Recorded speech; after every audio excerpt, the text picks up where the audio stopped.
بسم الله الرحمن الرحيم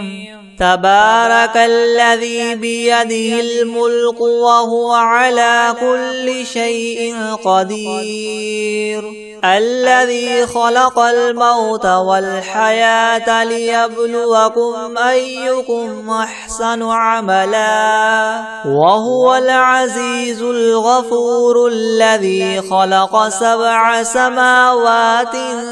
طباقا ما ترى في خلق الرحمن من تفاوت فارجع البصر هل ترى من فطور ثم ارجع البصر كرتين ينقلب إليك البصر خاسئا وهو حسير ولقد زينا السماء الدنيا بمصابيح وجعلناها رجوما للشياطين وأعتدنا لهم عذاب السعير وللذين كفروا بربهم عذاب جهنم وبئس المصير إذا ألقوا فيها سمعوا لها شهيقا وهي تفور تكاد تميز من الغيظ كلما ألقي فيها فوج سألهم خزنتها ألم يأتكم نذير قالوا بلى قد جاءنا نذير فكذبنا وقلنا ما نزل الله من شيء إن أنتم إلا في ضلال كبير وقالوا لو كنا نسمع أو نعقل ما كنا في أصحاب السعير فاعترفوا بذنبهم فسحقا لأصحاب السعير إن الذين يخشون ربهم بالغيب لهم مغفرة وأجر كبير وأسروا قولكم أو اجهروا به إنه عليم بذات الصدور ألا يعلم من خلق وهو اللطيف الخبير هو الذي جعل لكم الأرض ذلولا فامشوا في مناكبها وكلوا من رزقه وإليه النشور أأمنتم من في السماء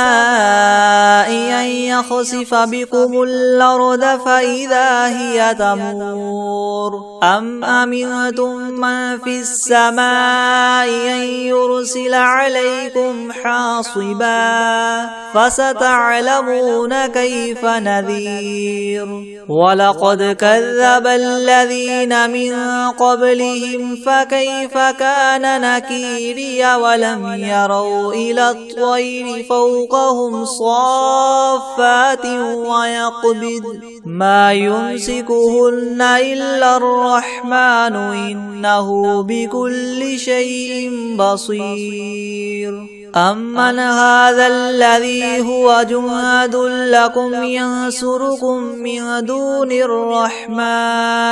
إن الكافرون إلا في غرور أمن هذا الذي يرزقكم إن أمسك رزقه بل لجوا في عتو ونفور أفمن يمشي مكبا على وجهه يهدى من يمشي سويا على صراط مستقيم قل هو الذي ينشاكم وجعل لكم السمع والأبصار والأفئدة قليلا ما تشكرون قل هو الذي ذراكم في الأرض وإليه تحشرون ويقولون متى هذا الوعد إن كنتم صادقين قل إنما العلم عند الله وإنما أنا نذير مبين فلما رأوه زلفة سيئت وجوه الذين كفروا وقيل هذا الذي كنتم به تدعون قل أرأيتم إن أهلكني الله ومن معي أو رحمنا فمن يجير الكافرين من عذاب أليم قل هو الرحمن آمنا به وعليه توكلنا فستعلمون من هو في ضلال مبين قل أرأيتم إن أصبح ماؤكم غورا فمن يأتيكم بماء معين بسم الله الرحمن الرحيم إذا وقعت الواقعة ليس لوقعتها كاذبة خافضة رافعة إذا رجت الأرض رجا وبست الجبال بسا فكانت هباء منبثا وكنتم أزواجا ثلاثة فأصحاب الميمنة ما أصحاب الميمنة وأصحاب المشأمة ما أصحاب المشأمة والسابقون السابقون أولئك المقربون في جنات النعيم ثلة من الأولين وقليل من الآخرين على سرر موضونة متكئين عليها متقابلين يطوف عليهم ولدان مخلدون بأكواب وأباريق وكأس من معين لا يصدعون عنها ولا ينزفون وفاكهة مما يتخيرون ولحم طير مما يشتهون وحور عين كأمثال اللؤلؤ المكنون جزاء بما كانوا يعملون لا يسمعون فيها لغوا ولا تأثيما إلا قيلا سلاما سلاما وأصحاب اليمين ما أصحاب اليمين في سدر مخضود وطلح منضود وظل ممدود وماء مسكوب وفاكهة كثيرة لا مقطوعة ولا ممنوعة وفرش مرفوعة إنا أنشأناهن إنشاء فجعلناهن أبكارا عربا أترابا لأصحاب اليمين ثلة من الأولين وثلة من الآخرين وأصحاب الشمال ما أصحاب الشمال في سموم وحميم وظل من يحموم لا بارد ولا كريم إنهم كانوا قبل ذلك مترفين وكانوا يصرون على الحنث العظيم وكانوا يقولون إذا متنا وكنا ترابا وعظاما أئنا لمبعوثون أو آباؤنا الأولون الأولون قل إن الأولين والآخرين لمجموعون إلى ميقات يوم معلوم ثم إنكم أيها الضالون المكذبون لآكلون من شجر من زقوم فمالئون منها البطون فشاربون عليه من الحميم فشاربون شرب الهيم هذا نزلهم يوم الدين نحن خلقناكم فلولا تصدقون أفرأيتم ما تمنون أنتم تخلقونه أم نحن الخالقون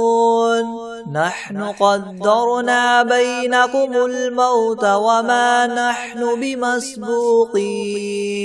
على أن نبدل أمثالكم وننشئكم فيما لا تعلمون ولقد علمتم النشأة الأولى فلولا تذكرون أفرأيتم ما تحرثون أأنتم تزرعونه أم نحن الزارعون لو نشاء لجعلناه حطاما فظلتم تفكهون إنا لمغرمون بل نحن محرومون أفرأيتم الماء الذي تشربون أنتم أنزلتموه من المزن أم نحن المنزلون لو نشاء جعلناه أجاجا فلولا تشكرون أفرأيتم النار التي تورون أأنتم أنشأتم شجرتها أم نحن المنشئون نحن جعلناها تذكرة ومتاعا للمقوين فسبح باسم ربك العظيم فلا أقسم بمواقع النجوم وإنه لقسم لو تعلمون عظيم إنه لقرآن كريم في كتاب مكنون لا يمسه إلا المطهرون تنزيل من رب العالمين فبهذا الحديث أنتم مدهنون وتجعلون رزقكم أنكم تكذبون فلولا إذا بلغت الحلقوم وأنتم حينئذ تنظرون ونحن أقرب إليه منكم ولكن لا تبصرون فلولا إن كنتم غير مدينين ترجعونها إن كنتم صادقين فأما إن كان من المقربين فروح وريحان وجنة نعيم وأما إن كان من أصحاب اليمين فسلام لك من أصحاب اليمين وأما إن كان من المكذبين الضالين فنزل من حميم وتصلية جحيم إن هذا لهو حق اليقين فسبح باسم ربك العظيم بسم الله الرحمن الرحيم ياسين والقرآن الحكيم إنك لمن المرسلين على صراط مستقيم تنزيل العزيز الرحيم لتنذر قوما ما أنذر آباؤهم فهم غافلون لقد حق القول على أكثرهم فهم لا يؤمنون إنا جعلنا في أعناقهم مغلالا فهي إلى الأذقان فهم مقمحون وجعلنا من بين أيديهم سدا ومن خلفهم سدا فأغشيناهم فهم لا يبصرون وسواء عليهم أنذرتهم أم لم تنذرهم لا يؤمنون إنما تنذر من اتبع الذكر وخشي الرحمن بالغيب فبشره بمغفرة وأجر كريم إنا نحن نحيي الموتى ونكتب ما قدموا وآثارهم وكل شيء أحصيناه في إمام مبين واضرب لهم مثلا أصحاب القرية إذ جاءها المرسلون إذ أرسلنا إليهم 2 فكذبوهما فعززنا بثالث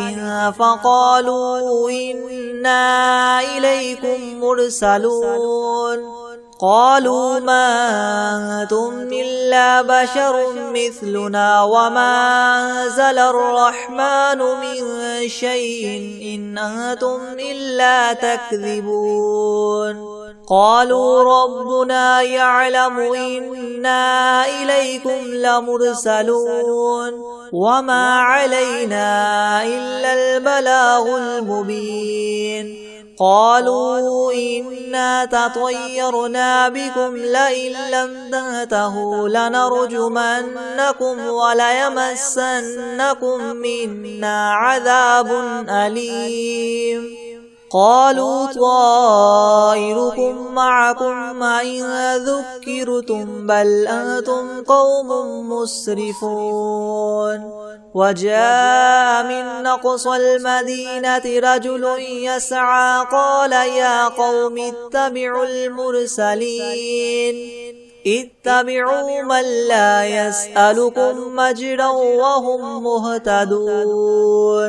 وما لي لا أعبد الذي فطرني وإليه ترجعون أأتخذ من دونه آلهة إن يردني الرحمن بضر لا تغن عني شفاعتهم شيئا ولا ينقذون إني إذا لفي ضلال مبين إني آمنت بربكم فاسمعون قيل ادخل الجنة قال يا ليت قومي يعلمون بما غفر لي ربي وجعلني من المكرمين وما أنزلنا على قومه من بعده من جند من السماء وما كنا منزلين إن كانت إلا صيحة واحدة فإذا هم خامدون يا حسرة على العباد ما يأتيهم من رسول إلا كانوا به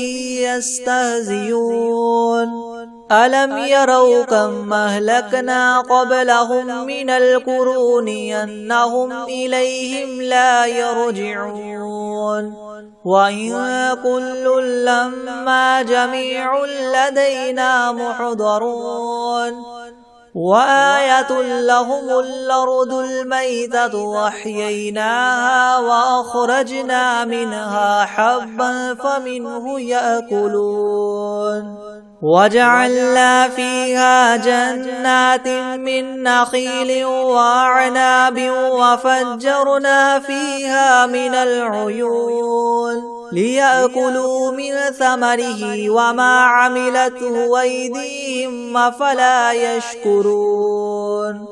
سبحان الذي خلق الأزواج كلها مما تنبت الأرض ومن أنفسهم ومما لا يعلمون وآية لهم الليل نسلخ منه النهار فإذا هم مظلمون والشمس تجري لمستقر لها ذلك تقدير العزيز العليم والقمر قدرناه منازل حتى عاد كالعرجون القديم لا الشمس ينبغي لها أن تدرك القمر ولا الليل سابق النهار وكل في فلك يسبحون وآية لهم أنا حملنا ذريتهم في الفلك المشحون وخلقنا لهم من مثله ما يركبون وإن نشأ نغرقهم فلا صريخ لهم ولا هم ينقذون إلا رحمة منا ومتاعا إلى حين وإذا قيل لهم اتقوا ما بين أيديكم وما خلفكم لعلكم ترحمون وما تأتيهم من آية من آيات ربهم إلا كانوا عنها معرضين وإذا قيل لهم انفقوا مما رزقكم الله قال الذين كفروا للذين آمنوا ونطعم من لو يشاء الله وطعمه إن أنتم إلا في ضلال مبين ويقولون متى هذا الوعد إن كنتم صادقين ما ينظرون إلا صيحة واحدة تأخذهم وهم يخصمون فلا يستطيعون توصية ولا إلى أهلهم يرجعون ونفخ في الصور فإذا هم من الأجداث إلى ربهم ينسلون قالوا يا ويلنا من بعثنا من مرقدنا هذا ما وعد الرحمن وصدق المرسلون إن كانت إلا صيحة واحدة فإذا هم جميع لدينا محضرون فاليوم لا تظلم نفس شيئا ولا تجزون إلا ما كنتم تعملون إن أصحاب الجنة اليوم في شغل فاكهون هم وأزواجهم في ظلال على الأرائك متكئون لهم فيها فاكهة ولهم ما يدعون سلام قولا من رب رحيم وامتازوا اليوم أيها المجرمون ألم أعهد إليكم يا بني آدم ألا تعبدوا الشيطان إنه لكم عدو مبين وأن اعبدوني هذا صراط مستقيم ولقد أضل منكم جبلا كثيرا أفلم تكونوا تعقلون هذه جهنم التي كنتم توعدون اصلوها اليوم بما كنتم تكفرون اليوم نختم على أفواههم وتكلمنا أيديهم وتشهد أرجلهم بما كانوا يكسبون ولو نشاء لطمسنا على أعينهم فاستبقوا الصراط فأنى يبصرون ولو نشاء لمسخناهم على مكانتهم فما استطاعوا مضيا ولا يرجعون ومن نعمره ننكسه في الخلق أفلا يعقلون وما علمناه الشعر وما ينبغي له إن هو إلا ذكر وقرآن مبين لينذر من كان حيا ويحق القول على الكافرين أولم يروا أنا خلقنا لهم مما عملت أيدينا أنعاما فهم لها مالكون وذللناها لهم فمنها ركوبهم ومنها يأكلون ولهم فيها منافع ومشارب أفلا يشكرون واتخذوا من دون الله آلهة لعلهم ينصرون لا يستطيعون نصرهم وهم لهم جند محضرون فلا يحزنك قولهم إنا نعلم ما يسرون وما يعلنون أولم ير الإنسان أنا خلقناه من نطفة فإذا هو خصيم مبين وضرب لنا مثلا ونسي خلقه قال من يحيي العظام وهي رميم قل يحييها الذي ينشاها أول مرة وهو بكل خلق عليم الذي جعل لكم من الشجر الأخضر نارا فإذا أنتم منه توقدون أوليس الذي خلق السماوات والأرض بقادر على أن يخلق مثلهم بلى وهو الخلاق العليم إنما أمره إذا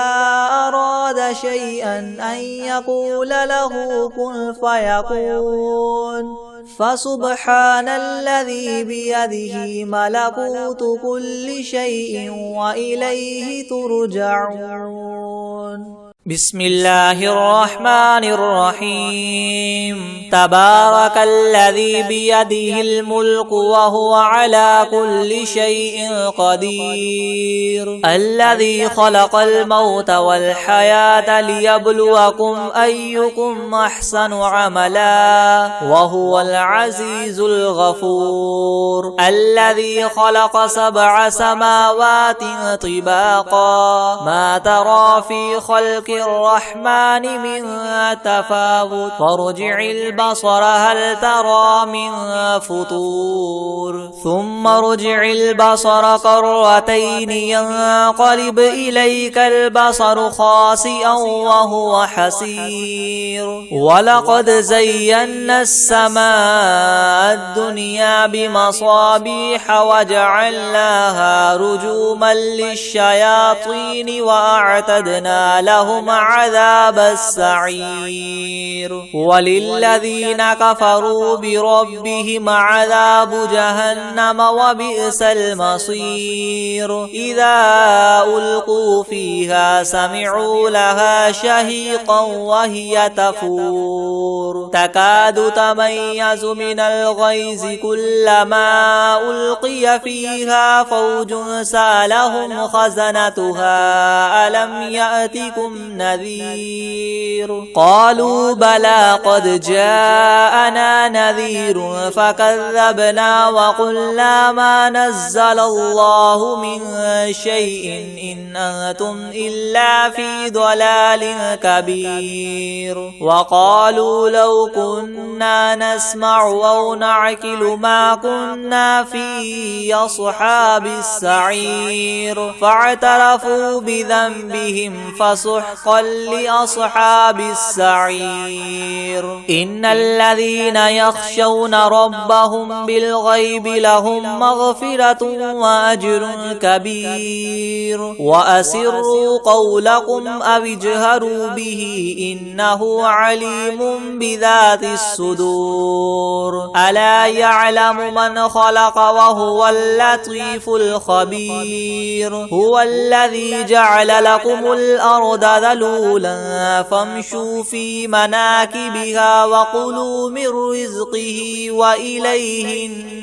النشور أأمنتم من في السماء أن يخسف بكم الأرض فإذا هي تمور أم أمنتم من في السماء أن يرسل عليكم حاصبا فستعلمون كيف نذير ولقد كذب الذين من قبلهم فكيف كان نكير أولم يروا إلى الطير فوقهم صافات ويقبضن ما يمسكهن إلا الرحمن إنه بكل شيء بصير أمن هذا الذي هو جند لكم ينصركم من دون الرحمن إن الكافرون إلا في غرور أمن هذا الذي يرزقكم إن أمسك رزقه بل لجوا في عتو ونفور أفمن يمشي مكبا على وجهه أهدى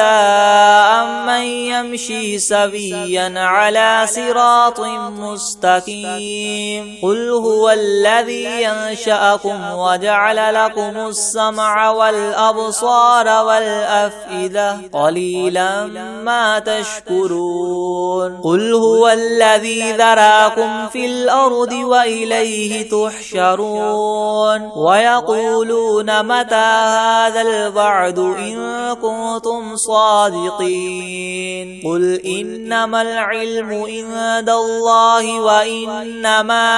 أنا نذير مبين فلما رأوه زلفة سيئت وجوه الذين كفروا وقيل هذا الذي كنتم به تدعون قل أرأيتم إن أهلكني الله ومن معي أو رحمنا فمن يجير الكافرين من عذاب أليم قل هو الرحمن آمنا به وعليه توكلنا فستعلمون من هو في ضلال مبين قل أرأيتم إن أصبح ماؤكم غورا فمن يأتيكم بماء معين بسم الله الرحمن الرحيم إذا وقعت الواقعة ليس لوقعتها كاذبة خافضة رافعة إذا رجت الأرض رجا وبست الجبال بسا فكانت هباء منبثا وكنتم أزواجا ثلاثة فأصحاب الميمنة ما أصحاب الميمنة وأصحاب المشأمة ما أصحاب المشأمة والسابقون السابقون أولئك المقربون في جنات النعيم ثلة من الأولين وقليل من الآخرين على سرر مودونة متكئين عليها متقابلين يطوف عليهم ولدان مخلدون بأكواب وأباريق وكأس من معين لا يصدعون عنها ولا ينزفون وفاكهة مما يتخيرون ولحم طير مما يشتهون وحور عين كأمثال اللؤلؤ المكنون جزاء جزاء بما كانوا يعملون لا يسمعون فيها لغوا ولا تأثيما إلا قيلا سلاما سلاما وأصحاب اليمين ما أصحاب اليمين في سدر مخدود وطلح منضود وظل ممدود وماء مسكوب وفاكهة كثيرة لا مقطوعة ولا ممنوعة وفرش مرفوعة إنا أنشأناهن إنشاء فجعلناهن أبكارا عربا أترابا لأصحاب اليمين ثلة من الأولين وثلة من الآخرين وأصحاب الشمال ما أصحاب الشمال في سموم وحميم وظل من يحموم لا بارد ولا كريم إنهم كانوا قبل ذلك مترفين وكانوا يصرون على الحنث العظيم وكانوا يقولون أئذا متنا وكنا ترابا وعزاما أئنا لمبعوثون أو آباؤنا الأولون قل إن الأولين والآخرين لمجموعون إلى ميقات يوم معلوم ثم إنكم أيها الضالون المكذبون لآكلون من شجر من زقوم فمالئون منها البطون فشاربون عليه من الحميم فشاربون شرب الهيم هذا نزلهم يوم الدين نحن خلقناكم فلولا تصدقون أفرأيتم ما تمنون أأنتم تخلقونه أم نحن الخالقون نحن قدرنا بينكم الموت وما نحن بمسبوقين على أن نبدل أمثالكم وننشئكم فيما لا تعلمون ولقد علمتم النشأة الأولى فلولا تذكرون أفرأيتم ما تحرثون أأنتم تزرعونه أم نحن الزارعون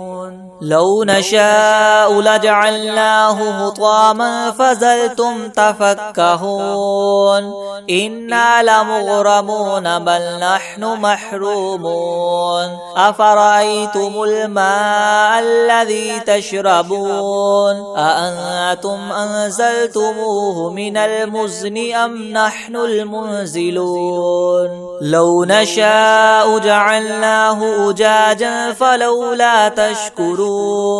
أفرأيتم النار التي تورون أأنتم أنشأتم شجرتها أم نحن المنشئون نحن جعلناها تذكرة ومتاعا للمقبين فسبح باسم ربك العظيم فلا أقسم بمواقع النجوم وإنه لقسم لو تعلمون عظيم إنه لقرآن كريم في كتاب مكنون لا يمسه إلا المطهرون